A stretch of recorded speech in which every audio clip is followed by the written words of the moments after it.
Assalamualaikum warahmatullahi wabarakatuh. Alhamdulillahirabbil alamin.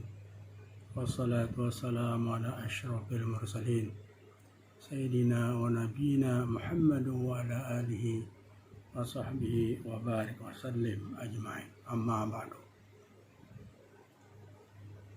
Alhamdulillah, pada malam ini kita akan melanjutkan kajian kita tentang surah Al-Fatihah. Kajian malam ini yaitu surah yang ke-6. Al-Fatihah ayat 1 surah yang ke-6. Ihdinas siratal mustaqim. Ihdi adalah itu fi'il amar, yakni perintah. Itu kalau dari Allah kepada manusia perintah. Tapi kalau dari manusia ke Allah itu adalah doa. Ihdi, tunjuki. Na itulah domir muttasil. Artinya nahnu. Ihdina, tunjukkan kami atau bimbinglah kami. As-sirata asalnya as-siratu itu adalah isim karena ada alif lam di mukanya. As-sirata. Ihdinas sirata, tunjukilah kami pada jalan al-mustaqim. Aslinya al-mustaqimu adalah juga isim. Jadi ihdinas siratal mustaqima yang artinya bimbing dan antarlah kami memasuki jalan lebar dan luas. Setelah mempersembahkan puja dan puji kepada Allah dan mengakui kekuasaan dan kepemilikannya, ayat selanjutnya merupakan pernyataan hamba tentang ketulusan beribadah serta kebutuhannya kepada pertolongan Allah. Nah, dengan ayat ini sang hamba mengajukan permohonan kepada Allah, yakni bimbing antarlah kami memasuki jalan lebar dan luas. Kata ihdina terambil dari akar kata yang terdiri dari huruf-huruf ha, dal, dan ya. Maknanya berkisar pada dua hal. Pertama, tampil ke depan memberi petunjuk, dan kedua, menyampaikan dengan lemah lembut. Dari sini lahir kata hadiah yang merupakan penyampaian sesuatu dengan lemah lembut guna menunjukkan simpati. Allah Subhanahu wa ta'ala menganugerahkan petunjuk. Petunjuknya bermacam-macam sesuai dengan peranan yang diharapkan dari makhluk. Firman Allah Subhanahu wa ta'ala, Rabbuna alladzi a'ta kulla syai'in khalqahu thumma hada. Yang artinya, Tuhan kami ialah Tuhan yang telah memberikan kepada setiap sesuatu bentuk kejadiannya, kemudian memberinya petunjuk. Quran surah At-Taha surah ke-20 ayat 50. Dan di lain ayat disebutkan dalam firman Allah Subhanahu wa ta'ala, Sabbihisma rabbikal a'la alladzi khalaqa fasawwa walladzi qaddara fahada. Yang artinya, sucikanlah nama Tuhanmu yang maha tinggi, yang menciptakan dan menyempurnakan penciptaannya, dan yang menentukan kadar masing-masing dan memberi petunjuk. Quran surah Al-A'la 87 1-3. Bapak Ibu ma'asyiral muslimin rahimakumullah. Allah Subhanahu wa taala menuntun setiap makhluk kepada apa yang perlu dimilikinya dalam rangka memenuhi kebutuhannya. Dan dialah yang memberi hidayah kepada anak ayam memakan benih ketika baru saja menetas, atau lebah untuk membuat sarangnya dalam bentuk segi enam, karena bentuk tersebut lebih sesuai dengan bentuk badan dan kondisinya. Petunjuk tingkat pertama yakni naluri, terbatas pada penciptaan dorongan untuk mencari hal-hal yang dibutuhkan. Naluri tidak mampu mencapai apapun yang berada di luar tubuh pemilik naluri itu.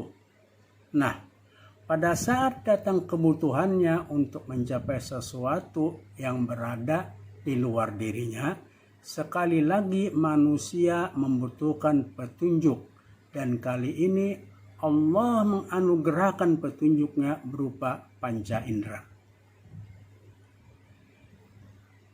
Namun, betapapun tajam dan pekanya kemampuan indera manusia, seringkali yang diperolehnya tidak menggambarkan hakikat yang sebenarnya.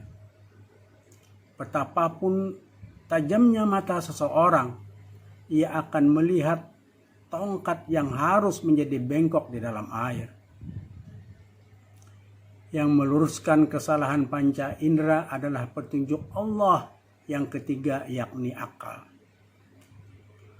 Akal yang mengkoordinasikan semua informasi yang diperoleh indera, kemudian membuat kesimpulan-kesimpulan yang sedikit atau banyak dapat berbeda dengan hasil informasi indera.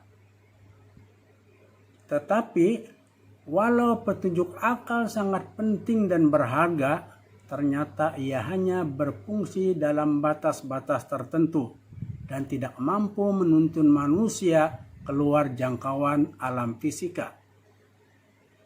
Bidang operasinya adalah bidang alam nyata, dan dalam bidang ini pun tidak jarang manusia terpedaya oleh kesimpulan-kesimpulan akal, sehingga akal tidak merupakan jaminan menyangkut seluruh kebenaran yang didambakan. Logika adalah satu ilmu yang dirumuskan oleh Aristoteles yang bertujuan memelihara seseorang agar tidak terjerumus ke dalam kesalahan. Namun, ternyata ilmu itu tidak mampu memelihara perumusnya, apalagi orang lain, dari kesalahan-kesalahan. Demikian tulis Syekh Abdul Halim Mahmud, mantan guru besar dan pemimpin tinggi Universitas Al-Azhar Kairo. Akal dapat diibaratkan sebagai pelampung. Ia dapat menyelamatkan seseorang yang tidak pandai berenang dari kehanyutan di kolam renang atau bahkan di tengah laut yang tenang. Tetapi jika ombak dan gelombang yang telah membahana atau datang bertubi-tubi setinggi gunung, ketika itu yang pandai dan yang tidak pandai berenang keadaannya akan sama. Ketika itu mereka semua tidak hanya membutuhkan pelampung, tetapi juga sesuatu yang melebihi pelampung. Karena itu manusia memerlukan petunjuk yang melebihi petunjuk akal, sekaligus meluruskan kekeliruannya dalam bidang-bidang tertentu. Petunjuk atau hidayah yang dimaksud adalah hidayah agama. Bapak, Ibu, saudara sekalian, ihdina artinya tunjukilah kami, dari kata hidayat, memberi petunjuk ke suatu jalan yang benar. Yang dimaksud dengan ayat ini bukan sekedar memberi hidayah saja, tetapi juga memberi taufik. Tunjuki dan tuntun kami pada jalan yang lurus. Kuatkan pendirian kami pada jalan itu sehingga kami menghadapmu kelak. Jalan itu adalah Islam. Jalan yang ditunjukkan oleh penutup para nabi dan rasul, yakni Nabi Muhammad sallallahu alaihi wasallam. Dan jalan pewaris nabi, yakni para wali Allah, wali-wali Allah, para salafus saleh ahlussunnah wal jamaah, sehingga kita menempuh jalan secara istiqomah dan husnul khatimah insyaallah. Shiratal mustaqim, jalan yang lurus, yang jelas dan tidak berliku-liku. Bisa pula berarti mengikuti tuntunan Allah dan Rasulullah sallallahu alaihi wasallam, atau juga bisa berarti kitab Allah. Sebagaimana riwayat dari Sayyidina Ali radhiyallahu anhu yang mengatakan bahwa Rasulullah sallallahu alaihi wasallam bersabda, "As-siratal mustaqim kitabullah." Yang artinya siratal mustaqim adalah kitab Allah. Juga bisa berarti Islam sebagai satu-satunya agama yang diridhai Allah untuk hambanya. Sebagaimana firman Allah, "Inna dina indallah al-Islam." Sesungguhnya agama di sisi Allah adalah hanya agama Islam. An-Nawas bin Sam'an radhiyallahu anhu mengatakan bahwa Rasulullah sallallahu alaihi wasallam bersabda, yang artinya Allah membuat suatu perumpamaan, yakni sebuah jembatan yang lurus. Pada kedua sisinya terdapat dua pagar tembok yang memiliki pintu-pintu terbuka. Tetapi pada pintu-pintu itu ada tirai yang menutupinya. Sementara pada pintu masuk ke jembatan itu ada seorang penyeru yang berkata, "Hai manusia, masuklah kalian semua ke jembatan ini dan janganlah kalian menyimpang darinya." Dan di atas jembatan itu juga ada seorang penyeru yang apabila ada seseorang hendak membuka salah satu pintu, maka penyeru itu berkata, "Celakalah kamu, jangan kamu buka pintu itu, karena sesungguhnya jika kamu buka, niscaya kamu masuk ke dalamnya." Jembatan itu adalah agama Islam. Kedua pagar tembok adalah batasan-batasan atau hukum-hukum Allah. Pintu-pintu yang terbuka itu adalah hal-hal yang diharamkan Allah. Sedangkan penyeru yang berada di depan pintu adalah pintu jembatan adalah kitabullah. Dan penyuruh yang ada di atas jembatan, nasihat Allah yang berada dalam qalbu setiap muslim. Hadis riwayat Imam Ahmad, juga Ibnu Abu Hatim, Ibnu Jarir, Imam Tirmidzi dan Imam Nasai. Bapak Ibu ma'asyiral muslimin rahimakumullah. Tujuan ayat ini adalah minta taufik dan hidayah agar tetap mengikuti yang diridai Allah. Sebab barang siapa mendapat taufik dan hidayah untuk mengikuti apa yang diridhoi Allah, maka ia termasuk golongan yang mendapat nikmat dari Allah, yakni dari kalangan para nabi, siddiqin, syuhada, dan sholihin. Dan barang siapa mendapat taufik dan hidayah seperti itu, maka ia benar-benar seorang muslim yang berpegang pada kitab Allah dan sunnah Rasul, menjalankan semua perintah dan meninggalkan semua larangan Allah. Ketika ditanya, mengapa seorang mukmin harus minta hidayah, padahal dengan sholat yang dilakukannya berarti ia telah mendapat hidayah? Jawabannya adalah, seseorang membutuhkan hidayah itu pada setiap saat dan dalam segala keadaan agar bisa tetap terbimbing oleh hidayah Allah. Karena itu Allah menunjukkan jalan supaya minta taufik, hidayah, dan bimbingannya. Orang yang bahagia hanyalah orang yang selalu mendapatkan taufik dan hidayah. Sebagaimana firman Allah ya ayyuhalladzina amanu billahi wa rasulih, yang artinya wahai orang-orang yang beriman, tetaplah beriman kepada Allah dan Rasulnya. Quran Surah An-Nisa 4136. Dalam ayat ini orang mukmin disuruh beriman, yang maksudnya supaya tetap imannya dan melakukan semua perintah serta menjauhi larangannya. Jangan berhenti di tengah jalan, yakni istiqomah hingga diwafatkan Allah. Bapak Ibu kaum muslimin rahimahumullah. Sementara ulama membagi pula petunjuk agama kepada dua petunjuk. Pertama, petunjuk menuju kebahagiaan duniawi dan ukhrawi.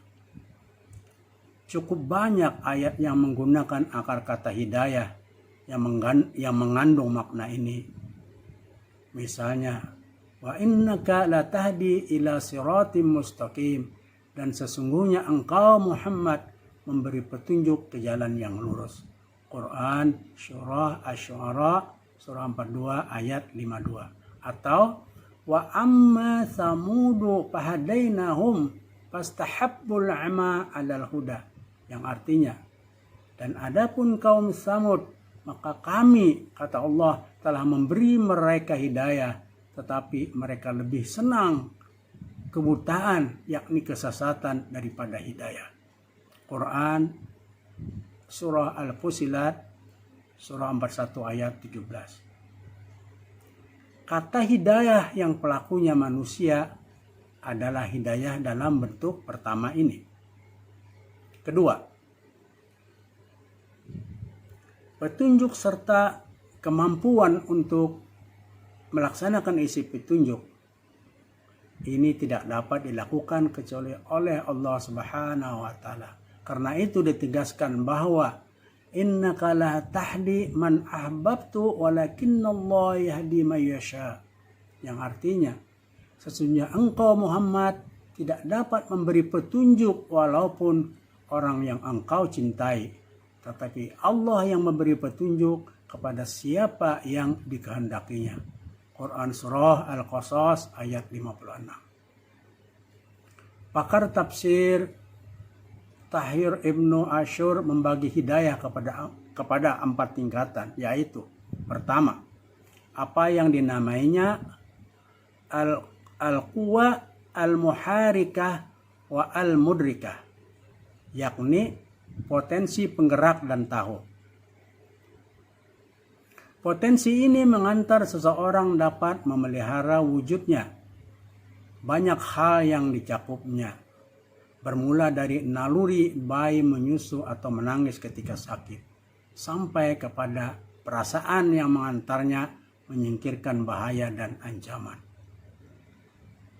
atau mendatangkan kemaslahatan dirinya berupa meminta makan dan minum, menggaruk kulit bila gatal, pejaman mata bila terganggu, bahkan sampai ke puncaknya, yaitu mengambil kesimpulan yang bersifat aksioma sebagai hasil pengamatan akal. Ini hanya terbatas pada manusia yang memperolehnya melalui pengetahuan yang bersifat indriawi. Yang kedua adalah petunjuk yang berkaitan dengan dalil-dalil yang dapat membedakan antara yang hak, artinya yang benar, dan yang batil, yang benar dan salah. Ini adalah hidayah pengetahuan teoritis. Yang ketiga, hidayah tidak dapat dijangkau oleh analisis dan aneka argumentasi akliyah, atau yang bila diusahakan akan sangat memberatkan manusia. Hidayah ini dianugerahkan Allah Subhanahu wa taala dengan mengutuskan para rasulnya serta menurunkan kitab-kitabnya. Dan inilah yang diisyaratkan oleh firman-Nya, kami telah menjadikan mereka itu sebagai pemimpin-pemimpin yang memberi petunjuk dengan perintah kami. Quran Surah Al-Anbiya 73. Yang keempat, Keempat adalah yang merupakan puncak hidayah Allah Subhanahu wa taala adalah yang mengantar kepada tersingkapnya hakikat-hakikat yang tertinggi serta rahasia yang membingungkan para pakar dan cendekiawan. Ini diperoleh melalui wahyu atau ilham yang sahih atau limpahan kecerahan tajalliyat yang tercurah dari Allah Subhanahu wa taala. Apa yang diperoleh para nabi pun dinamai Al-Quran Hidayah. Sebagaimana firman-Nya yang artinya mereka itulah para nabi-nabi yang disebut sebelum ini nama-namanya adalah orang-orang yang telah diberi petunjuk oleh Allah, maka ikutilah mereka itu. Quran Surah Al-An'am 90. Bapak Ibu, adik-adik sekalian yang dirahmati Allah. Kata hidayah biasa dirangkaikan dengan huruf ila, yakni menuju atau kepada, dan bisa juga tidak dirangkaikan dengannya. Sementara ulama berpendapat bahwa bila ia disertai dengan kata ila, yakni menuju atau kepada, itu mengandung makna bahwa yang diberi petunjuk belum berada dalam jalan yang benar. Sedang bila tidak menggunakan kata ila, pada umumnya ini mengisyaratkan bahwa yang diberi petunjuk telah berada dalam jalan yang benar kendati belum sampai pada tujuan. Dan karena itu ia masih diberi petunjuk yang lebih jelas guna menjamin sampainya ke tujuan. Jika pendapat ini diterima, ayat di atas mengisyaratkan bahwa pemohon sebagai muslim telah berada pada jalan yang benar, tetapi ia diajarkan untuk memperoleh petunjuk yang lebih mantap. Atau yang lebih mantap lagi. Memang Allah menjanjikan bahwa wa yazidullahu allazina ihtadaw huda. Allah menambah petunjuk untuk orang-orang yang memperoleh petunjuk. Quran Surah Maryam ayat 76. Ada juga yang berpendapat bahwa kata hidayah menggunakan kata ila hanya mengandung makna pemberitahuan, tetapi bila tanpa ila, ketika itu yang bersangkutan tidak hanya diberitahu tentang jalan yang seharusnya ditempuh, tetapi mengantarnya ke jalan tersebut. Ayat di atas tidak menggunakan ila. Permohonan yang diajukan di sini bukan sekadar memohon untuk diberi tahu atau dibimbing menuju as-siratal mustaqim, jalan lebar dan luas, tetapi juga mengantar masuk ke dalamnya. Memang tidak jarang kita telah memberi petunjuk dan pesan agama, tetapi ada saja hambatan sehingga petunjuk atau pesan itu tidak dapat kita laksanakan. Boleh jadi karena godaan nafsu atau syaitan, atau boleh jadi juga karena kurangnya kemampuan. Nah, di sini pertolongan yang dibutuhkan bukan sekadar bimbingan yang hanya terbatas pada informasi, tetapi kemampuan melaksanakannya. Pakar tafsir Thohir Ibnu Ashur menulis bahwa tidak diragukan yang dimohonkan dengan ucapan ihdina yang diajarkan Allah ini kepada orang-orang muslim adalah segala apa yang sesuai dengan keadaan atau kebutuhan si pemohon jika ditinjau dari segi masing-masing pemohon atau kelompok pemohon, atau bisa juga segala macam hidayah secara keseluruhan yang kemudian dibagikan sesuai dengan kewajaran masing-masing untuk memperolehnya. Ini jika ditinjau ucapan itu sebagai ucapan yakni permohonan seluruh kaum mukminin dalam kedudukannya mereka sebagai mitra dialog Al-Quran.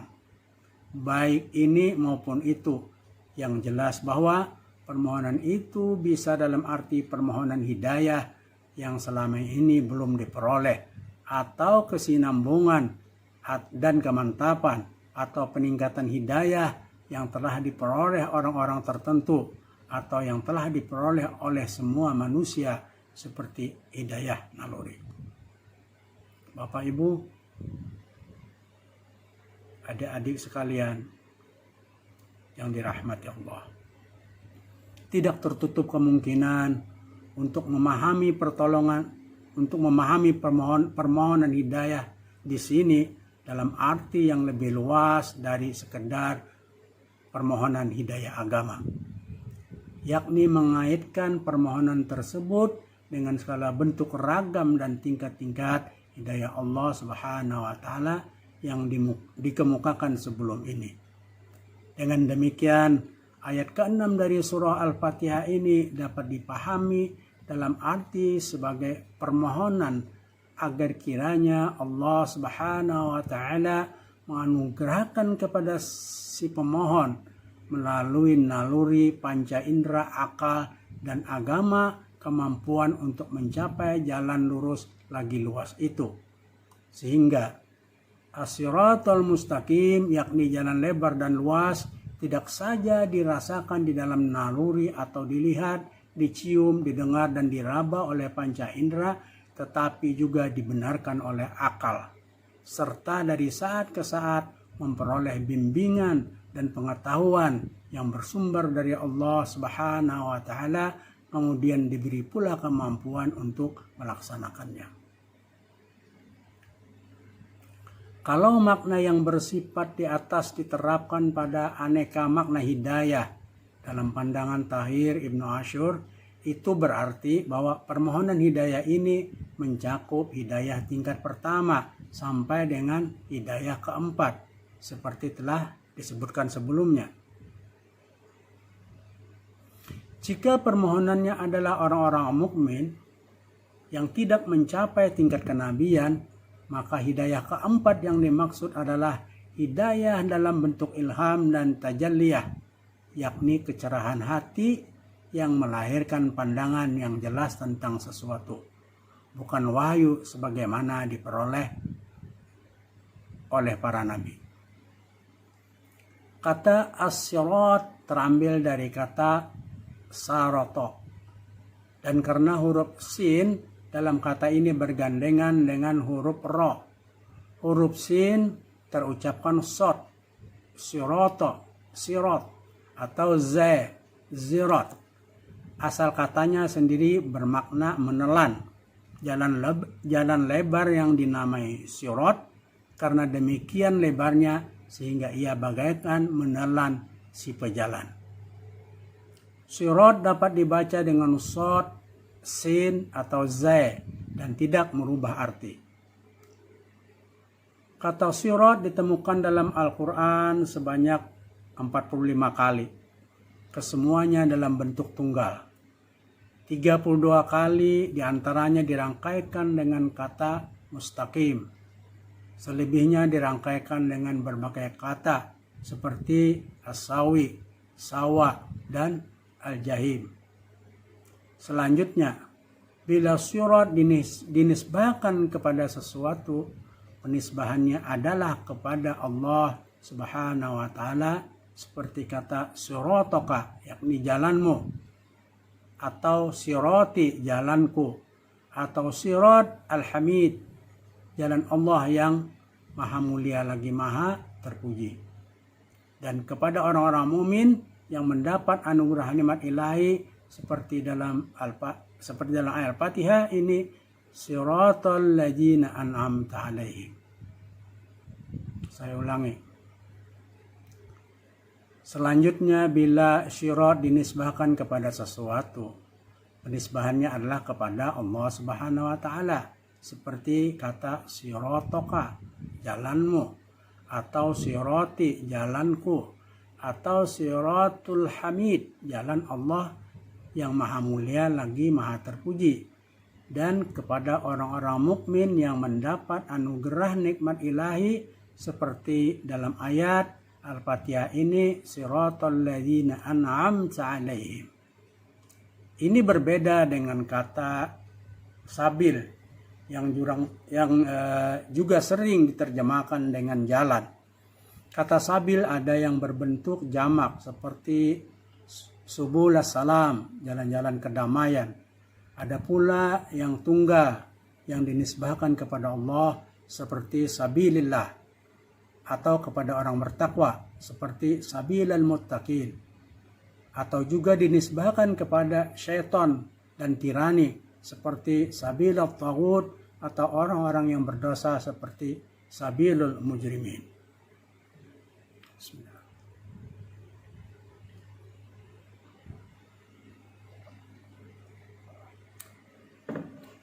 Bapak, Ibu, adik-adik sekalian yang dirahmati Allah. Penggunaan di atas menunjukkan bahwa sirat hanya satu dan selalu bersifat benar dan hak. Berbeda dengan sabil yang bisa benar, bisa salah, bisa merupakan jalan orang-orang yang bertakwa, bisa juga jalan orang-orang durhaka. Kepada as-sirat bermuara semua sabil yang baik. Perhatikan firman Allah dalam Quran surah Al-Maidah ayat 16. Yahdi bihillahu man ittaba'a ridwanahu subulas salami wa yukhrijuhum minal dhulumati ilan nur biiznihi wa yahdihim ila siratim mustaqim. Yang artinya, dengan kitab itulah Allah membimbing orang-orang yang mengikuti keridhoannya ke jalan-jalan kedamaian, dan dengan kitab itu pula Allah mengeluarkan orang-orang itu dari gelap gulita kepada cahaya yang terang benderang dengan seizinnya. Dan Allah menunjuki mereka menuju ke as-siratal mustaqim, jalan yang luas dan lurus. Demikian melalui jalan-jalan kedamaian Allah. Dengan demikian melalui jalan-jalan kedamaian Allah mengantar manusia ke as-siratal mustaqim.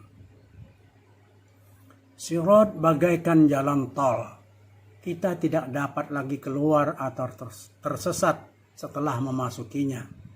Bila memasukinya, kita telah ditelan olehnya atau tidak dapat keluar kecuali setelah tiba pada akhir tujuan perjalanan. Sirat adalah jalan yang luas, semua orang dapat melaluinya tanpa berdesak-desakan. Berbeda dengan sabil, dia banyak namun merupakan jalan kecil atau lorong-lorong. Tak mengapa kita menelusuri sabil, asal pada akhirnya kita menemukan jalan tol itu, yakni jalan yang luas lagi lurus itu.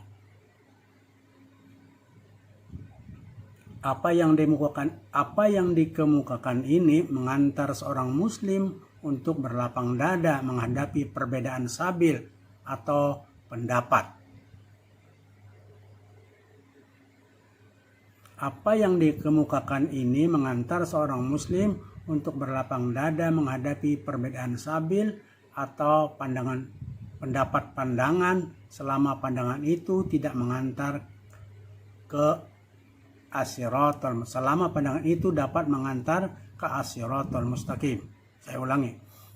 Apa yang dikemukakan ini mengantar seorang muslim untuk berlapang dada menghadapi perbedaan sabil atau pendapat pandangan selama pandangan itu dapat mengantar ke as-siratal mustaqim. Dengan demikian, seorang muslim tidak akan berpandangan picik dan menganggap bahwa hanya jalan, yakni sabil atau mazhabnya saja yang benar dan jalan yang lain salah. Bukankah banyak sabil yang dapat mengantar ke as-siratal mustaqim? Bapak, Ibu, adik-adik sekalian, kaum muslimin yang berbahagia. Sirat yang luas dimohonkan dalam surah Al-Fatihah ayat ke-6 ini adalah untuk mustaqim, yakni lurus. Kata ini terambil dari kata qoma yakumu, yang arti asalnya adalah mengandalkan kekuatan betis dan atau memegangnya secara teguh sampai yang bersangkutan dapat berdiri tegak lurus. Karena itu kata qoma diterjemahkan dengan berdiri atau tegak lurus.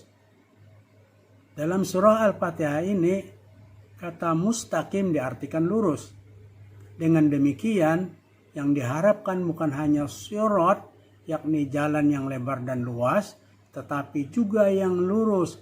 Karena kalau jalan hanya lebar dan luas lalu berliku-liku, sungguh sangat panjang yang harus ditempuh guna mencapai tujuan. As-siratal mustaqim adalah jalan luas, lebar dan terdekat menuju tujuan. Jalan luas lagi lurus itu adalah segala jalan yang dapat mengantar kepada kebahagiaan dunia dan akhirat. Karena itu, harta kekayaan yang halal dapat mengantar kepada kebahagiaan dunia dan akhirat. Jika demikian, ia adalah bagian dari kandungan as-siratal mustaqim yang dimohonkan di sini. Demikian juga halnya ilmu pengetahuan, kekuasaan, kesehatan, dan lain-lain. Sehingga pada akhirnya segala tuntunan dan anjuran agama merupakan bagian dari kandungan ayat surah Al-Fatihah ini. Memang Al-Quranul Karim menegaskan bahwa Qul innani hadani rabbi ila siratim mustaqimin dinan qayyiman millata Ibrahim hanifa wa ma kana minal musyrikin. Yang artinya, katakanlah, sesungguhnya aku telah ditunjuki oleh Tuhanku kepada as-siratal mustaqim, jalan yang lurus, yaitu agama yang benar, agama Ibrahim yang lurus, dan Ibrahim bukanlah termasuk orang-orang yang musyrik. Quran Surah Al-An'am ayat 161. Al-Quran juga menegaskan bahwa as-siratal mustaqim adalah wa ani'buduni hadza siratum mustaqim,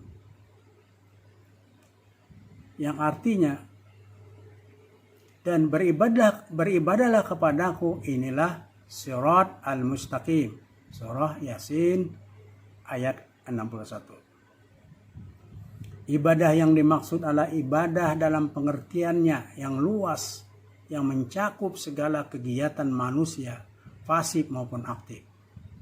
Selama kegiatan tersebut dimaksudkan untuk mendekatkan diri kepada Allah dan mengharap ridhonya. Ilmu, kedudukan, harta, kekayaan, semuanya dapat mengantar kepada kedekatan kepada Allah Subhanahu wa Ta'ala. Ada 3 ayat Al-Quran yang menggunakan kata sirat yang dapat membantu lebih menjelaskan istilah as-siratal mustaqim, yaitu 1. Quran Surah Maryam ayat 43. Di sini diinformasikan bahwa Nabi Ibrahim alaihissalam berkata kepada ayah beliau, Ya abati inni qad ja'ani minal ilmi ma lam ya'tika fattabi'ni ahdika siratan sawiyya. Yang artinya, wahai bapakku, sesungguhnya telah datang kepadaku sebagian ilmu pengetahuan yang tidak datang kepadamu. Maka ikutilah aku, niscaya aku akan menunjukkan kepadamu as-siratal mustaqim. Surah kedua, yakni Quran Surah Az-Zuhruf ayat 63, di mana Nabi Muhammad SAW diberitakan bersabda, dan sesungguhnya Isa itu benar-benar memberikan pengetahuan tentang hari kiamat. Karena itu janganlah kamu ragu-ragu tentang kiamat itu, dan ikutilah aku, inilah as-siratal mustaqim. Yang ketiga, Quran Surah Al-Fatihah ayat ke-7, jalan orang-orang yang engkau anugerahi nikmat. Siratal ladzina an'amta alaihim, jalan orang-orang yang engkau telah beri nikmat. Ketiga ayat di atas memberi atau mengisyaratkan contoh konkret tentang as-siratal mustaqim, yakni jalan yang ditelusuri dan gaya hidup yang diamalkan oleh Nabi Ibrahim alaihissalam, Nabi Muhammad Sallallahu Alaihi Wasallam serta orang-orang yang telah dianugerahi nikmat, yang akan kita ketahui siapa mereka itu pada uraian tentang tafsirnya nanti. Nabi Ibrahim alaihissalam dan Nabi Muhammad Sallallahu Alaihi Wasallam adalah orang-orang sukses dalam kehidupan as-siratal mustaqim. Adalah jalan orang-orang yang sukses dalam kehidupan dunia dan akhiratnya. Tentu masih banyak lagi selain kedua Nabi mulia di atas, walau tingkat kesuksesan yang berbeda. Mereka itulah yang diisyaratkan oleh ayat 7 surah Al-Fatihah ini yang akan kita bahas pada kajian berikutnya. Akhirnya, sekali lagi jangan berkata bahwa saya telah memperoleh hidayah sehingga tidak perlu lagi bermohon. Tidak. Ini bukan saja karena yang telah memperoleh hidayah boleh jadi tergelincir sehingga permohonan tersebut adalah permohonan agar senantiasa ditetapkan dalam hidayah sebagaimana bunyi doa yang diajarkan Al-Quran. Rabbana la tuzigh qulubana ba'da idh hadaitana wa hab lana min ladunka rahmatan innaka antal wahhab. Yang artinya, Tuhan kami, janganlah Engkau jadikan hati kami condong kepada kesesatan sesudah Engkau beri petunjuk kepada kami. Dan karuniakanlah kepada kami rahmat dari sisi Engkau, karena sesungguhnya Engkaulah Maha Pemberi karunia. Quran Surah Al-Imran ayat ke-8. Bukan itu saja, karena itu, tetapi lebih-lebih lagi karena betapa banyak pun hidayah yang telah diperoleh, yang tersisa di sisi Allah masih sangat jauh lebih banyak. Dan dia menjanjikan bahwa wa yazidullahu allazina tadaw huda, yang artinya dan Allah akan menambah petunjuk untuk orang-orang yang telah mendapat petunjuk. Quran Surah Maryam ayat 76. Demikian Bapak Ibu kajian kita pada malam ini, semoga bermanfaat dan semoga kita bisa mengamalkannya. Sebelum kita tutup, kita berdoa. Amin. Bismillahirrahmanirrahim. Alhamdulillahirabbil alamin. Wassalatu wassalamu ala asyrafil mursalin sayyidina wa nabiyina Muhammad wa ala alihi wa sahbihi wa barik wa sallim ajma'in. Allahumma inna nas'aluka at-taubata wal maghfirah wat taufiq wal hidayah wal istiqamah wa husnal khatimah. Allahumma yassir umurana ma'ar rahati li qulubina wa ablina ya arhamar rahimin. Allahumma kama mananta alaina bil iman fajidna minhu wa kama mananta alaina bil islam fajidna minhu wa kama mananta alaina bil afiyah fajidna minha. Ilahana tub alaina taubatan nasuha. Ilahana tub alaina taubatan nasuha. Ilahana tub alaina taubatan nasuha. Allahumma ya muhawwil al-hawli wal ahwal حول أحوالنا إلى حسن الحال يا كبير يا متعال. اللهم ارزقنا إخلاص في طلب العلم، إخلاص في طلب العلم، إخلاص في طلب العلم وفي نشره وفي نشره وفي نشره وفي جميع الطاعات برحمتك يا أرحم الراحمين. ربنا هب لنا من أزواجنا وذرياتنا قرة أعين واجعلنا للمتقين إماما. ربنا آتنا في الدنيا حسنة وفي الآخرة حسنة وقنا عذاب النار. ربنا تقبل منا إنك أنت السميع العليم وتب علينا إنك أنت التواب الرحيم. وصلى الله على خير خلقه سيدنا محمد وعلى آله وصحبه وسلم بفضل سبحان ربك رب العزة عما يصفون وسلام على المرسلين والحمد لله رب العالمين. Wassalamualaikum warahmatullahi wabarakatuh.